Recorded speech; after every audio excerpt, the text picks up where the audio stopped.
오늘은 예수 안에 있는 동역자라는 제목으로 하나님의 말씀 나누려고 합니다.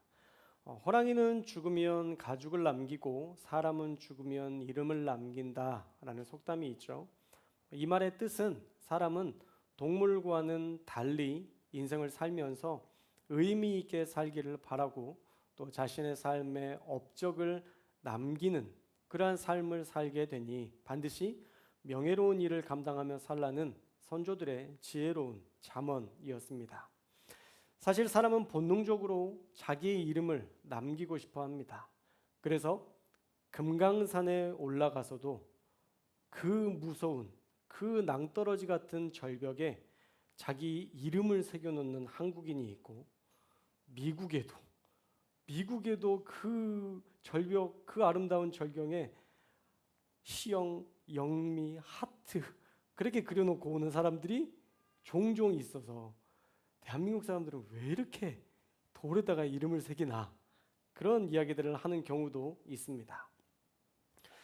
사실 우리의 인생 가운데에서 더 중요한 것은 이름을 새기는 게 아니라 어떤 독재자들처럼 동상을 세워서 자신의 업적을 기리는 것이 아니라 사실은 하나님 앞에서 하나님의 나라를 위해서 나는 무엇을 했는가?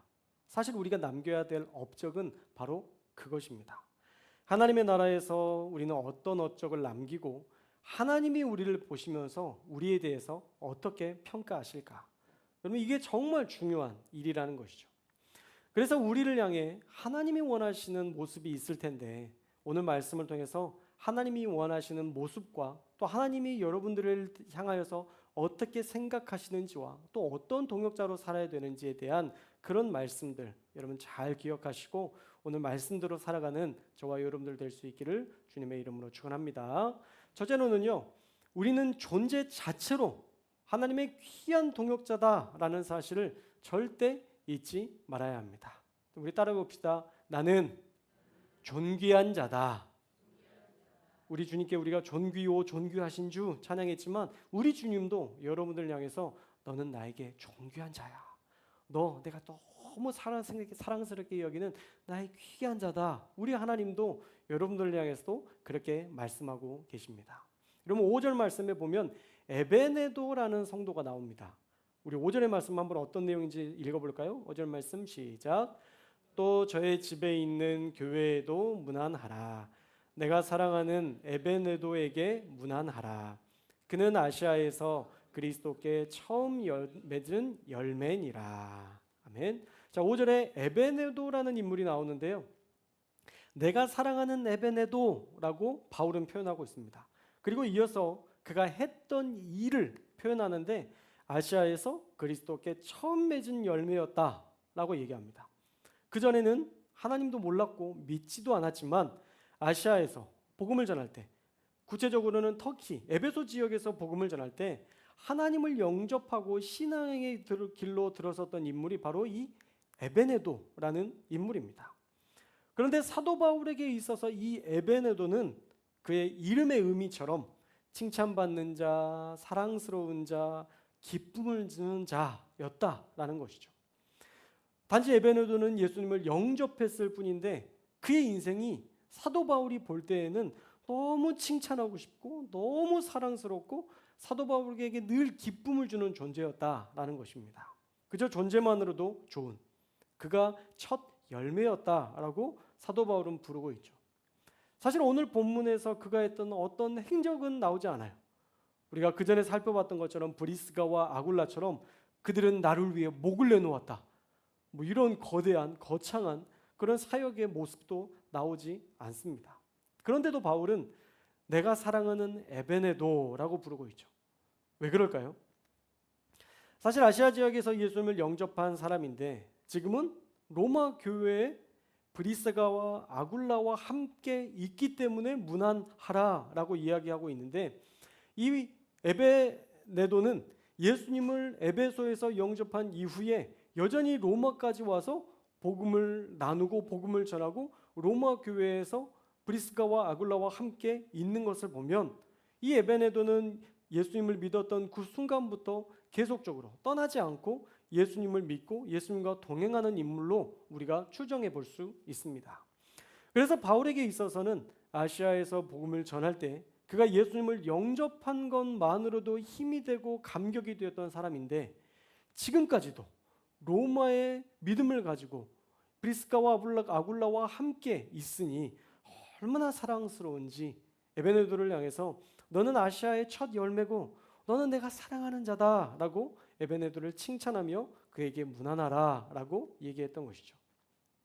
사실 우리도요, 하나님에게 우리 존재 자체로 하나님의 귀한 사람들이고 하나님의 귀한 동역자인 줄로 믿습니다. 할렐루야. 단지 우리가 그 사실을 인정하느냐 인정하지 않느냐에 따라서 우리가 우리 스스로의 존재를 결정하곤 하는데, 여러분, 우리가 판단하는 게 맞나요? 틀리나요? 틀릴 때가 많아요. 우리 보통 둘째 출신들, 여러분들도 둘째 출신 있나요?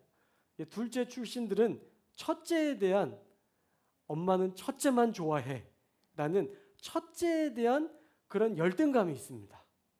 그리고 둘째 출신은 셋째까지 있는, 저희 집 같은 경우도 셋째까지 있는 경우에는 엄마는 막내만 이뻐해 라고 하면서 이 둘째라는 그 서러움을 늘 안고 살아갑니다. 그런데 사실 엄마가 특별히 둘째를 미워할 이유가 있어요, 없어요? 없잖아요. 사실 그럴 이유가 없습니다.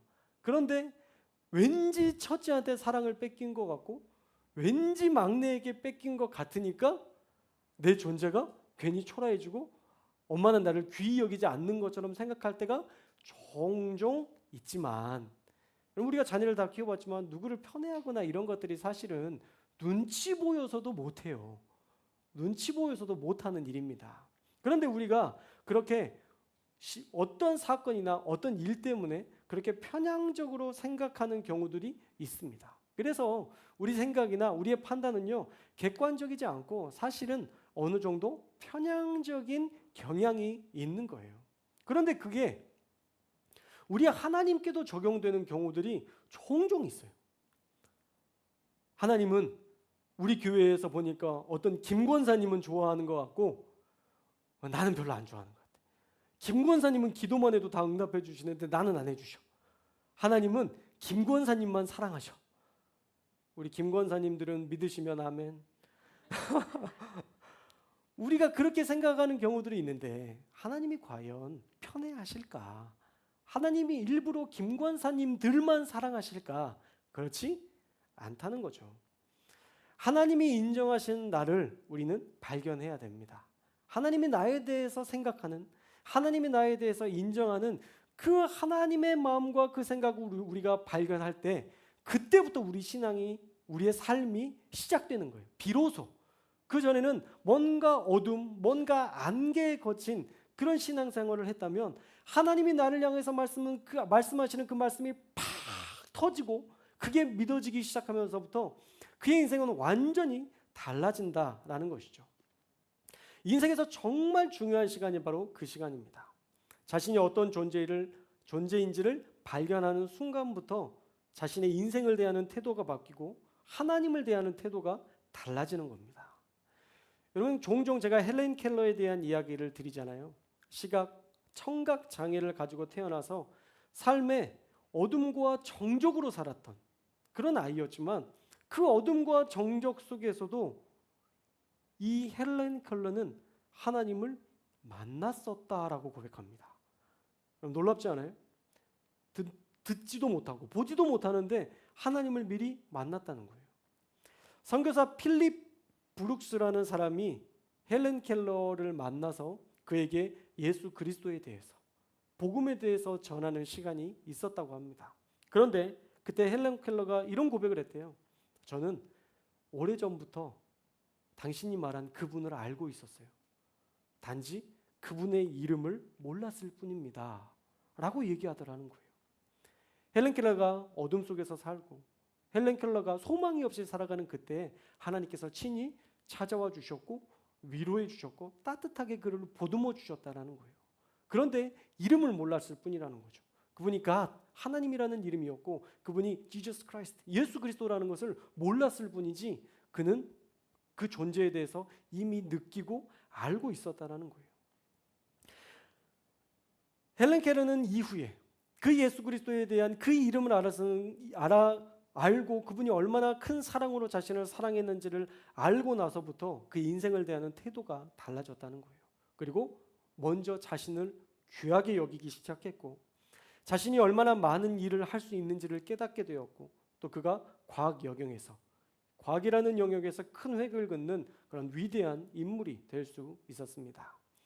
그게 바로 하나님을 만난 사람의 특징이에요. 하나님이 나를 어떻게 대하시고 나를 하나님께서 어떻게 생각하시는지를 발견한 사람들이 누리는 특권이라는 것이죠. 그러니 하나님이 여러분들을 귀히 여긴다는 것을 여러분 꼭 기억하시고 믿으시기 바랍니다. 할렐루야. 하나님은 여러분들을 귀하게 여기세요. 바울이 아시아에 얻은 첫 열매라고 해서 에베네도를 귀히 여기고 사랑했던 것처럼 그저 예수님 믿는 것만으로도 하나님은 여러분들을 귀히 여기시며 사랑하는 줄로 믿습니다. 그러니 여러분이 어떤 존재인지를 분명히 깨닫고 여러분이 그 사랑 안에서 하나님을 사랑하며 나를 귀히 여기며 그렇게 살아가시는 저와 여러분들 다 되시기를 주님의 이름으로 축원합니다. 둘째로는요, 하나님이 우리를 얼마나 귀하게 여기시는지 깨달았다면 이제 우리는 주 안에서 수고하는 자가 되어야 한다라는 것입니다. 우리 6절의 말씀도 한번 읽겠습니다. 6절 말씀 시작.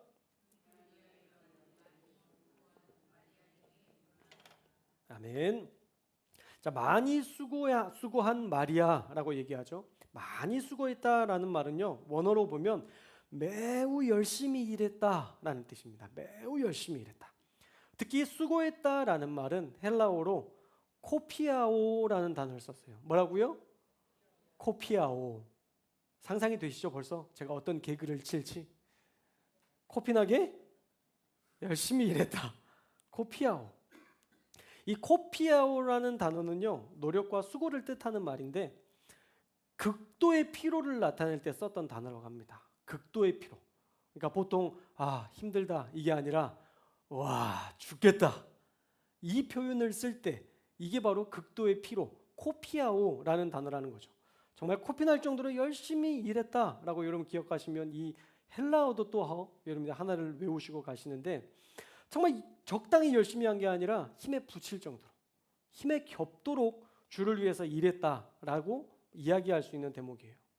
여러분 성경에 나오는 이 마리아는요, 정확히 어떤 면에서 수고하고 애썼는지 나오지는 않지만 예수님을 만난 이후에 자신에게 주어진 세상의 일뿐만 아니라 하나님께서 맡겨주신 일까지 힘에 겹도록 감당했다라는 것을 우리는 추측할 수 있습니다. 우리가 조금 전에 살펴본 에베네도도 마찬가지인데요.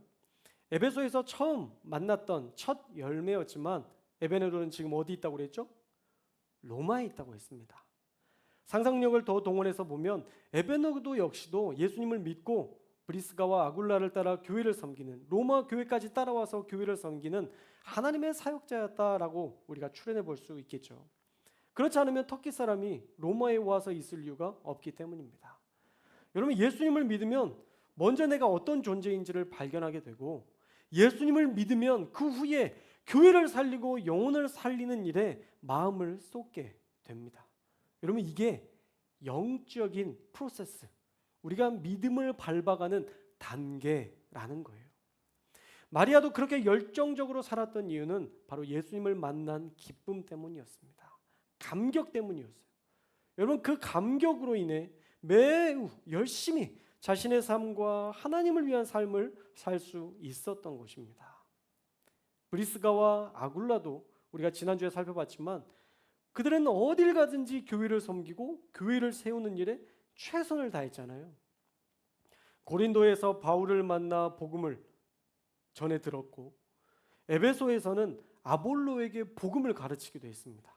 이 브리스가와 아굴라가 아볼로라는 후에 교회의 리더로서 큰 역할을 하는 아볼로에게 복음을 전하는, 그리고 말씀을 가르치는 그런 일들을 이 부부가 감당했다라는 거예요. 그리고 지금 로마 교회에서도 가정교회를 세웠다라고 얘기하잖아요. 이렇게 하나님을 만난 사람들은요, 하나같이 하나님의 나라를 위한 일에 힘써서 하나님의 동역자로 살아갔습니다. 그러니 우리도 주님을 위해 살아야 할 줄로 믿습니다.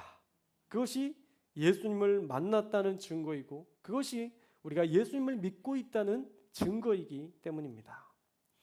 여러분, 하나님의 나라는요, 절대 그냥 우리 입술에서 나오는 그 고백으로만 되어지는 것은 아니에요. 고린도전서 4장 20절 말씀이죠. 제가 자주로 언급하던 말씀인데 우리 한번 읽어볼까요? 시작. 하나님의 나라는 말에 있지 아니하고 오직 능력에 있습니다. 아멘. 자, 이 말씀은요, 이 19절 말씀, 지금 20절 말씀인데 19절 말씀에 바울이 뭐라고 이야기했냐면 교만한 자들의 말이 아닌, 교만한 자들이 하는 그 말이 아닌 그들의 능력으로 내가 알아보겠다, 그들을 판단하겠다라고 얘기합니다. 그러면서 하나님의 나라는 말에 있는 게 아니라 능력이 있다, 오직 성령과 함께하는 그 능력이 있다라고 말씀하는 것이죠.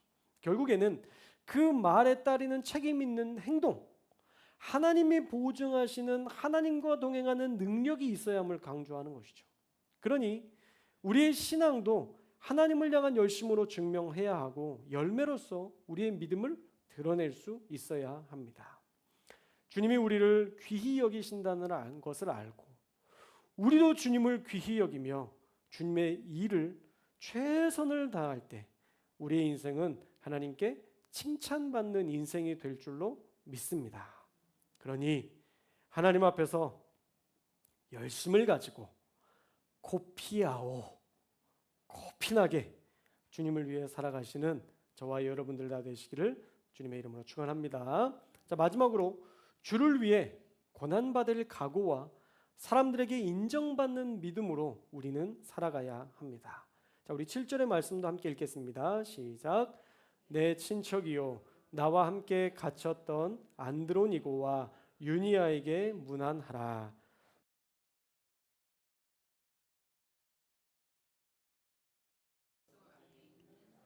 아멘.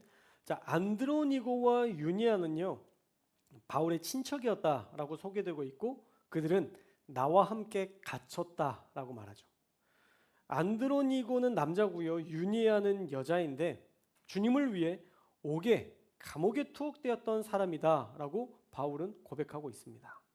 정말 그들이 감옥에 갇혔었다면, 특히 유니아는 여성인데 정말 위험한 상황에 직면한 사람이었다라는 것을 상상해 볼 수 있습니다. 주를 위해서 기꺼이 감옥에 갇히는 일을 여성의 몸으로 감당했다라는 것이죠. 그래서 이들에 대한 평가를 바울은 대단한 극찬으로 이야기하고 있는데요. 7절 후반부에 보면 그들은 사도들에게 존중이 여겨졌다라고 되어 있는데요. 개역 한글은 유명히 여겨졌다라고 되어 있습니다. 유명하게 여겨졌다. 정확히 말하면 탁월한 자로 여겨졌다라고 번역돼야 맞는 번역인데, 사도들 중에서도 탁월한 자들이 바로 이 안드로니고와 유니아였다라는 것이죠. 여러분, 이분들에 대한 설교 들어본 적 있으세요? 에베네도라는 사람 이름 기억하시는 분 사실 많지 않잖아요.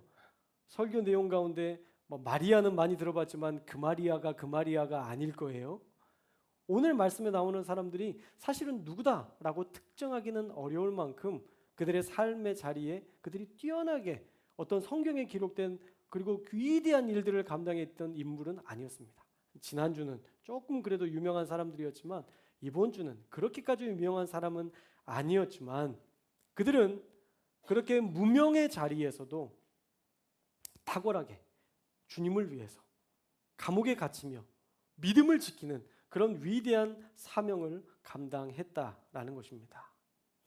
전승에 따르면 이 안드로니고와 유니아는 나중에 판노니아라는 지역의 리더로, 교회의 리더로, 감독으로 활동을 했는데, 이 판노니아라는 지역은요, 중부 유럽, 헝가리, 오스트리아, 크로아티아 이 근처 지역에서 교회의 주요 직분을 감당하는 감독자로 활동했다고 합니다. 그리고 많은 기적과 이적을 행하기도 했고 우상 숭배 사원들을 폐쇄하는, 그리고 마침내는 순교자로 헌신했었다라고 전승에 이야기되는데, 놀라운 것은 바울이 뭐라고 얘기하냐면 자기보다 앞서 사역했었다. 먼저 그리스도 안에 있었다라고 얘기합니다.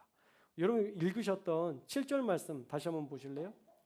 7절 말씀에 보시면 그들은 사도들에게 존중이 여겨지고 그들은 탁월하게 사도들 중에서도 탁월하게 사역을 했고 또한 나보다 먼저 그리스도 안에 있는 자라라고 얘기합니다. 이 고백은 친척들이었지만 그들이 먼저 주를 위해서 멋지게 사역하는 그 삶의 모습을 본받아서 사도 바울이 그들이 했던 그 길을 따랐다라고 추측해 볼 수 있습니다. 사도 바울이 나보다 먼저 그리스도 안에 있었다라는 말은 그냥 단순히 앞서 믿었다라는 말보다 먼저 주를 위해서 열정적으로 탁월하게 사역하고 있었다라는 것을 칭찬하고 있기 때문입니다. 그래서 오늘 말씀을 정리하면요, 예수님을 믿는 것만으로도 사랑스러운 존재라는 것을 우리가 깨닫고 우리 스스로가 인정하고 우리도 마리아처럼 예수님을 위해 코피나게 열심히 사역하되 우리가 감옥에 갇히는 고난을 당하고 어떤 고통을 당해도 어떤 사람들보다 탁월하게 주님을 믿는 신앙으로 살아야 한다라고 잘 정리할 수 있을 것입니다. 그러니 사랑하는 여러분, 절대적으로 에베네도처럼 사랑받는 존재라는 것을 절대 잊지 않기를 주님의 이름으로 축원합니다. 여러분 기도 열심히 했는데 기도 응답이 안 됐어요. 왜 그럴까요? 또 김 권사님 나와야 되나요? 김 권사님 왜 나는 안 사랑하시고 김 권사님만 나와야 될까요? 아니죠.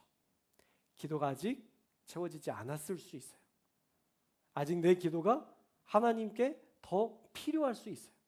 그거 응답해 주면 또 돌아설 것 알기 때문에 하나님께서 조금 더 기도의 시간을, 기도의 분량을 채우라고 말씀하시는 시간일 수 있습니다.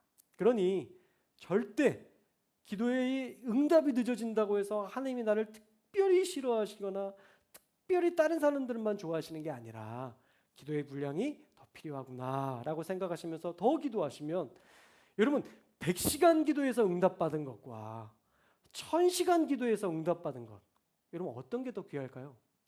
그리고 하나님이 더 어떤 것을 더 완벽한 모습으로 우리에게 응답하실까요? 저는 1000시간이라는 것을 믿습니다. 할렐루야. 힘겹지만 버겁지만 1000시간의 시간을 투자했다면 하나님은 진짜 완벽한 응답으로 우리에게 역사하실 거예요. 그러니까 조금 기도의 시간이 길어진다고 해도 여러분 너무 애통해하거나 슬퍼하거나 김 권사님을 질투하거나 그러지 않기를 주님의 이름으로 축복합니다. 우리는 누구나 다 하나님 앞에 귀한 존재라는 것 꼭 기억하셨으면 좋겠어요. 또한 마리아처럼 주를 위해 코피나게 열심히 살아가시기를 주님의 이름으로 축원합니다. 여러분 복 받는 사람들을 보면요, 다 열심히 사는 사람들이에요. 죄송해요. 열심히 안 해도 하나님이 복 주셨으면 좋겠는데 제가 신앙생활하면서 많은 교회를 부목사로 사역을 하면서 다 돌아봤지만 하나님이 복 주시는 사람은요, 주를 위해서 헌신하는 사람들이더라고요. 신기하게 복을 받아요. 이상하게 복이 돼요. 그냥 그가 손만 대는 것마다 그게 잘 되고 그게 돈이 되기도 하고 그게 터지기도 하고 하나님의 역사들이 그냥 나타나요. 죄송하지만 하나님을 위해서 헌신하는 자에게 하나님은 물질도 복도 하나님의 축복도 부어주신다는 사실을 꼭 기억하셔서 여러분 주를 위해서 살아가시는 저와 여러분들이 되셨으면 좋겠어요. 할렐루야. 여러분 복 받으려면 한 1억 정도는 헌금하셔야죠. 하나님이 그래야 여러분 복 주시죠. 아멘 하시는 분은 한 분도 없어서 참 감사합니다. 할렐루야. 하나님 그걸로 복 주시는 분 아니에요. 여러분 돈이 사실은 희생 중에 가장 쉬운 방법이에요. 저는 그렇게 생각해요. 누군가가 막 교회를 닦고 헌신하고 이것보다 5만 원 딱 내서 일꾼 부려다가 그냥 청소하게 하세요. 물론 이것도 귀하고 저것도 귀하지만 저는 개인적으로 사랑하는 마음으로 성전을 닦고 사랑하는 마음으로 교회를 관리하는 그 모습이 하나님께서 훨씬 더 귀히 여기신다고 믿습니다. 여러분 몸으로 헌신하는 것과 물질로 헌신하는 것과 그 시간이 없으면 물질로 하는 거고 또 돈이 없으면 몸으로 할 수밖에 없는 거잖아요. 저는 그 둘 다가 하나님 앞에서 얼마나 귀한 것인지 알아요. 믿습니다. 몸으로 하는 헌신도 또 돈으로 하는 헌신도 다 귀해요. 그래서 돈으로 하는 헌신만 막 귀하고 몸으로 하는 헌신들은 아무것도 아닌 거라고 여러분 그렇게 잘못 오해하지 않기를 주님의 이름으로 축원합니다. 여러분 교회에서 기도하는 것, 교회를 위해서 간절히 기도하는 것, 여러분 그게 얼마나 큰 상급이고 그게 얼마나 귀한 일이에요. 여러분 그 기도가 사실은 쌓여서 위대한 교회로 팍 하나님 역사하시는 거예요. 그래서 여러분 주를 위해서 헌신하셨으면 좋겠어요. 할렐루야. 교회를 돌아보고 교회를 사랑하는 마음으로 교회에서 늘 기도하고 늘 교회를 위해서 헌신하는 그런 마리아가, 저는 우리 교회가 그런 마리아들이 다 됐으면 좋겠어요. 할렐루야. 누구의 강요에 의해서 기도하란 말이야, 봉사하란 말이야 이렇게 해서 봉사하지 말고 자발적으로 여러분들이 마리아가 되어서 교회를 위해서 헌신하고 사랑하는 저와 여러분들이 되어서 하나님이 막 부어주시는 수많은 축복들, 나이가 들어도 더욱더 건강해지고, 할렐루야. 여러분들이 살아가는 그 자리에서 늘 하나님의 수많은 축복으로 역사하시고 내 자녀들이 잘 되고 그런 복을 우리 교회가 마음껏 누려서 늘 간증하는 그런 교회 될 수 있기를 주님의 이름으로 축복합니다. 마지막으로 여러분들이 안드로니고와 유니아처럼 인생에서 당하는 고난에 침몰되지 않았으면 좋겠어요. 여러분 신앙생활을 해도 고난을 당해요, 안 당해요? 당해요. 있죠. 왜 없어요? 목사인 저도 또 다른 목사님들을 봐도 고난이 있을까요, 없을까요? 있어요. 누구나 고난이 있습니다. 그런데 진짜 멋진 건 그 고난을 믿음으로 이겨내는 거예요. 기도로 이겨내는 거예요. 하나님의 살아계심을 의지함으로 이겨내는 거예요. 여러분 그게 진짜 멋진 거고 그게 진짜 하나님을 기쁘시게 하는 일이에요. 고난에 침몰되지 않고 고통에 내 마음을 다 내려놓지 않고 그것들을 기도로, 마침내 기도로 승리하는 그 인생이 하나님 보시기에 가장 아름다운 안드로니고와 유니와 같은 인생인 줄로 믿습니다. 여러분 그런 사람을 향해서 하나님은 사도 중에 탁월한 자라고 얘기했던 것처럼 너희 믿음 중에 많은 성도들 중에 너희 믿음이 가장 탁월하다라고 하나님께서 칭찬하실 거예요. 끝까지 탁월하게 저와 여러분이 하나님을 섬기는 우리 성도교회 되었으면 좋겠습니다. 그것이 오늘 우리를 향한 하나님의 뜻이고요. 우리가 그렇게 살아갈 때 하나님은 우리에게 능히 감당할 힘과 능력도 주실 줄로 믿습니다. 최근 자주 듣는 그런 주일학교 찬양처럼 내 하나님은 힘있고 능있어 못할 일 전혀 없네. 그분은 그렇게 못할 일이 전혀 없으시는 위대한 하나님이시라는 것을 꼭 기억하셔서 나는 존귀한 자고 주를 위해서 힘써 일하는 코피나게 일하시는 저와 여러분들 되시고 또 어떤 고난에도 침몰당하지 않고 마침내 끝까지 기도로 승리해서 하나님 앞에 영광 돌리는 우리 성도교회 다 되시기를 주님의 이름으로 축원합니다. 기도하겠습니다.